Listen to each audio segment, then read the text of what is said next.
Hoy no venimos a contarte lo que ya viste en las películas, sino a revelar esos misterios que se susurraban entre bambalinas, que apenas rozaban las páginas de los periódicos y que aún hoy despiertan asombro y controversia.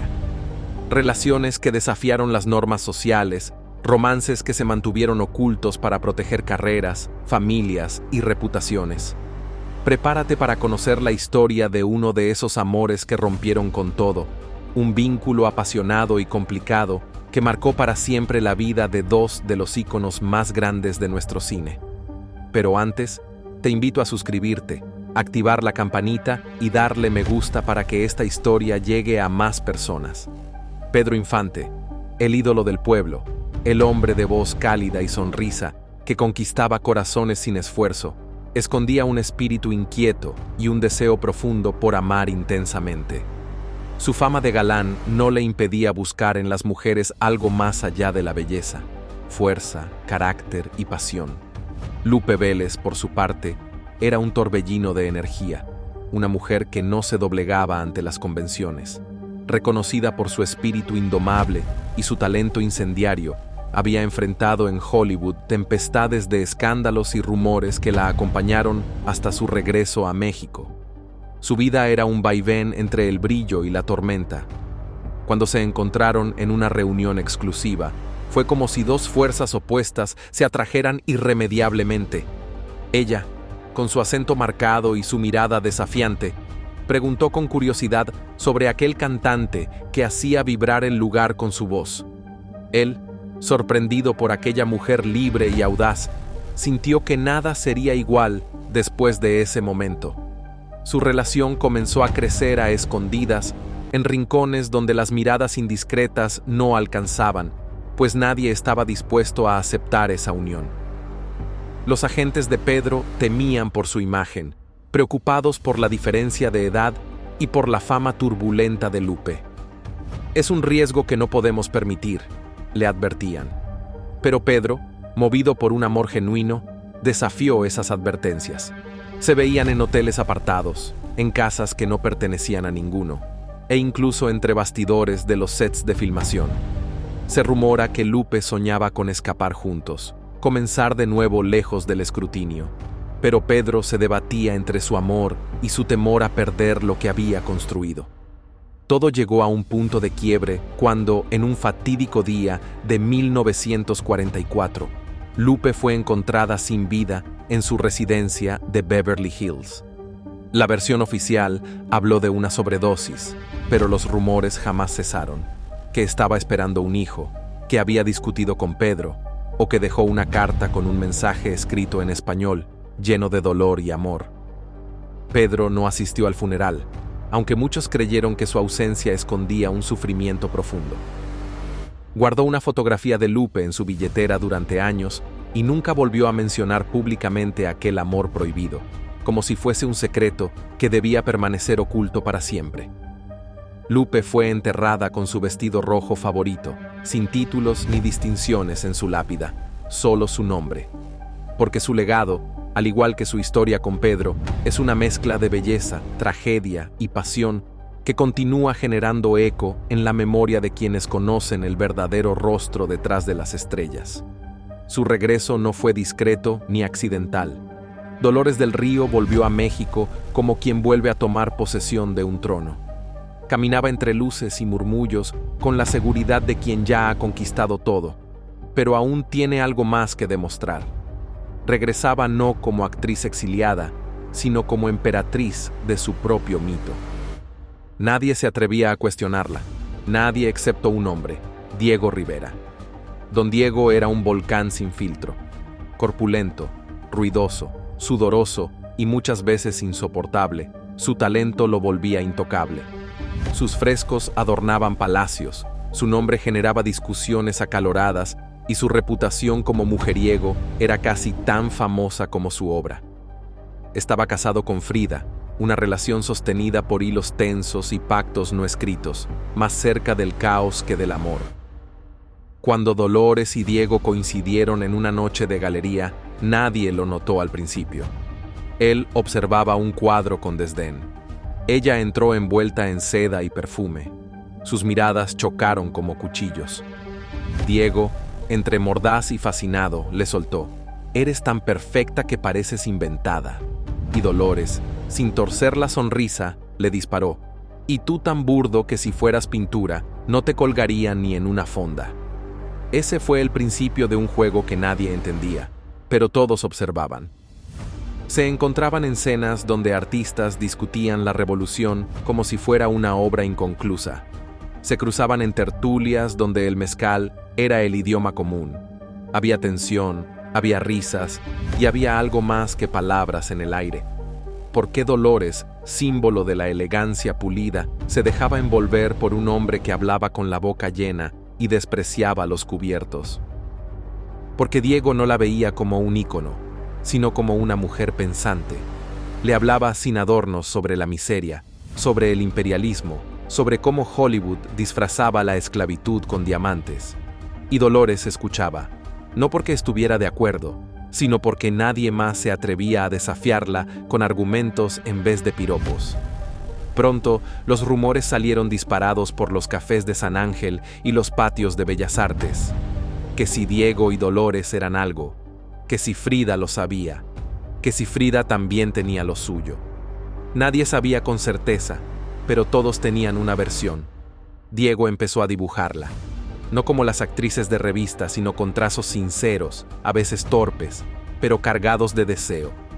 Un día fue una servilleta, otro un pedazo de cartón, siempre con esa mirada de Dolores que no buscaba agradar, sino penetrar. Frida, al enterarse, no hizo un escándalo. Dicen que simplemente comentó: «Mientras no me la pinte desnuda, que haga lo que quiera». Esa fue su manera de marcar territorio sin levantar la voz. La historia no tuvo final feliz. Dolores, siempre consciente del equilibrio entre su imagen y su verdad, entendió que ese amor le podía costar todo: la fama, los contratos, el respeto que tanto le había costado. Así que una noche, bajo la luna de Chapultepec, le dijo: «Tú eres un fuego que no busca calentar, solo arder. Yo ya aprendí a no quemarme». Diego no insistió. Nunca lo hacía cuando una mujer le decía adiós de frente. Años después, en una entrevista, alguien le preguntó si había amado de verdad. Él respondió: «Dolores fue la única que me hizo sentir sucio sin tocarme». Ella, por su parte, siguió caminando como quien nunca tropieza, pero los más cercanos sabían que en una caja de terciopelo guardaba un retrato sin firma. Era un rostro parecido al suyo, pero con una expresión distinta. No posaba, no sonreía, solo miraba algo que estaba más allá del papel: un beso sin alma, miradas cargadas de sospecha y un amor que oscilaba entre la ternura y el tormento. Así los veía el público, como un bolero hecho carne, dulce y doloroso a partes iguales. Aquella noche en Acapulco, frente al oleaje, Agustín quedó deslumbrado por María, que caminaba intensa, desgarradora, imposible de ignorar. Fueron dos figuras, gigán. Los técnicos bajaban la mirada, los camarógrafos se esforzaban por mantener el pulso firme. Nadie se atrevía a interrumpir aquella electricidad. Y pronto los rumores explotaron. La prensa no tardó en sembrar la duda. ¿Estaban haciendo algo entre el charro cantor y la doña? Era impensable. Jorge llevaba más de una década al lado de Gloria Marín, su compañera de vida, su soporte constante. Pero las especulaciones cobraron fuerza con cada fotografía, con cada palabra entrecortada en entrevistas, hasta que la bomba explotó. 6 meses después del rodaje, Negrete y María se casaban. No hubo invitaciones fastuosas, ni portadas glamorosas. Fue una ceremonia sobria, lejos del bullicio mediático. Pero la discreción del evento no evitó el impacto. Gloria Marín se enteró por la portada de un diario. No hubo una llamada, ni una despedida, solo un titular brutal: Jorge Negrete contrajo matrimonio con María Félix. Se dice que al leer la noticia, Gloria dejó caer la copa que tenía en la mano.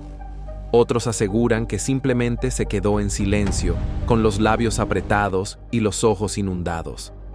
Lo cierto es que nunca hizo una declaración, nunca dio su versión. No acudió a la prensa, no buscó compasión. Se tragó la herida como solo lo hacen las mujeres que han amado de verdad. Pero el golpe fue despiadado. A lo largo de los años, ella había estado a su lado en todo. Cuando la salud de Jorge flaqueó, cuando las críticas lo hirieron, cuando su voz se quebró en giras sin descanso, siempre fue su refugio, su cómplice silenciosa. Y sin embargo, ahora era desplazada por la mujer que en muchos sentidos representaba lo contrario a ella, una rival tácita, altiva, deseada, poderosa, la única capaz de eclipsarla. El matrimonio de Jorge con María fue todo menos armonioso. No tardaron en surgir los choques, dos egos gigantes en un mismo techo, dos voluntades irreductibles que no sabían ceder. Discutían por todo: gastos, entrevistas, roles públicos. María no permitía órdenes. Jorge no concebía que alguien más dictara las reglas. Aquella unión, que tanto escándalo causó, fue en realidad una tormenta vestida de romance. Y mientras tanto, Gloria Marín continuaba en la sombra. Nunca vendió su historia, jamás usó su tristeza como espectáculo. Pero todos sabían. Bastaba verla cruzar una alfombra roja, escuchar su voz temblar en una entrevista, para entender que no era solo dignidad lo que llevaba a cuestas, sino también un amor hecho pedazos. En 1953, cuando Jorge murió repentinamente, solo un año después de su boda con María, fue Gloria quien se encargó de los detalles. Ella eligió las flores del velorio, sostuvo su fotografía durante el homenaje nacional y acompañó el féretro con la serenidad que solo da el dolor silencioso. No buscó protagonismo, solo quiso despedirse. María Félix asistió, pero no habló. Se mantuvo distante, elegante, fría. Un reportero, con más valentía que tacto, le preguntó a Gloria si todavía lo amaba. Ella sonrió con una melancolía que caló hondo y susurró: «Hay amores que no se acaban, solo aprenden a vivir callados». La historia entre Jorge y Gloria quedó grabada como uno de los amores más tristes y nobles del cine mexicano. No hubo anillos, pero sí lealtad. No hubo actas, pero sí entrega. Y aunque él firmó otra acta de matrimonio, para muchos, y quizá para él también, la única mujer que realmente supo amar su alma fue Gloria Marín. Ahora, pasemos a otro vínculo imposible, hecho de contrastes y pasión desbordada: Germán Valdés, Tintán y Rosalía Julián. Un amor con más quiebres que una canción de jazz y más risas que promesas cumplidas. Tintán era todo menos predecible. Pachuco por convicción, artista por instinto, vivía como si cada día fuera un número final de cabaret. Despreocupado, desbordante, mezcla perfecta entre poeta urbano y comediante de esquina. Su lenguaje era un carnaval, sus gestos una coreografía incontrolable. Rosalía Julián, en cambio, era pausa, elegante, sutil, de voz aterciopelada que enamoraba por radio. Mientras él llegaba a entrevistas en alpargatas y con gafas de sol a medianoche, ella lo hacía vestida como si cada salida fuera un recital de gala. Era el tipo de mujer que hablaba bajito, pero dejaba huella. El destino los unió durante una grabación en vivo para una estación radial. Germán, con su atrevimiento habitual, le lanzó una frase que solo él podía pronunciar sin parecer ofensivo: «Cantas como si fueras de cielo, pero seguro besas como si ardieras». Ella, lejos de escandalizarse, lo abofeteó suavemente y respondió: «Cuando quieras comprobarlo, sin mariachis de fondo». Desde ahí comenzó un juego de persecución, de risas cómplices y peleas teatrales. Eran un imán de opuestos.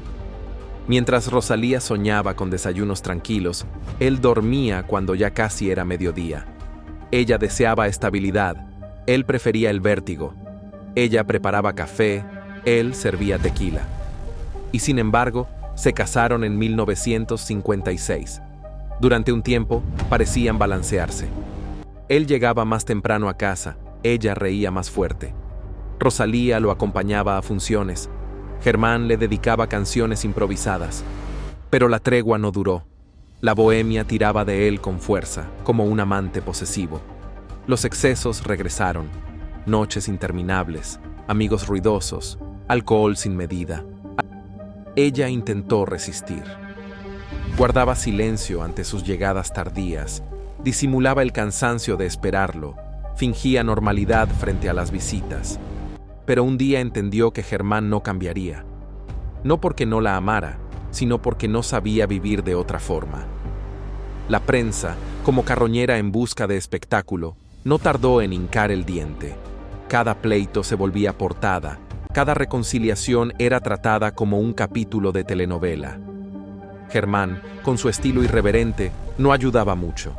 En una entrega de premios, borracho y con los ojos perdidos, tomó el micrófono y soltó: "Este premio no es por talento, es porque nunca me dio miedo a hacer el ridículo. Hasta en mi casa me dejan solo cuando ya no provoco risas". El silencio en la sala fue tan denso como un telón que cae antes de tiempo. Rosalía, en primera fila, permaneció inmóvil. Ni una lágrima ni una sonrisa, solo un rostro endurecido por el cansancio emocional. Aún así, nunca va lentamente en la penumbra envuelta en una bata blanca, como una visión irreal. Él no pudo evitar inspirarse. Sentado al piano, con la brisa entrando por la terraza, nació la melodía que daría vida a María Bonita, y con ella, la leyenda que marcaría a ambos. Pero aquel cuento luminoso pronto se tornó en algo más oscuro. La devoción de Lara por María no era amor, sino obsesión. No toleraba que otros hombres la admiraran, y mucho menos que ella respondiera con una sonrisa, por más cortesía que implicara. Se decía que revisaba sus pertenencias a escondidas, que enviaba a sus ayudantes para seguirla y que no tenía reparos en llamarla en plena madrugada solo para comprobar si estaba sola.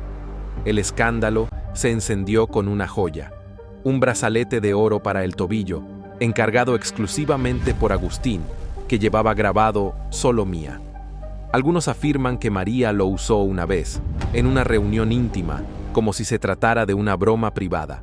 Otros aseguran que lo lanzó al fuego en medio de una fiesta, mientras decía con rabia contenida: "Ni a un perro se le pone una cadena con tanto descaro". Las discusiones entre ellos fueron legendarias. Se enfrentaban en público sin pudor, él soltando frases lapidarias, ella respondiendo con la misma intensidad.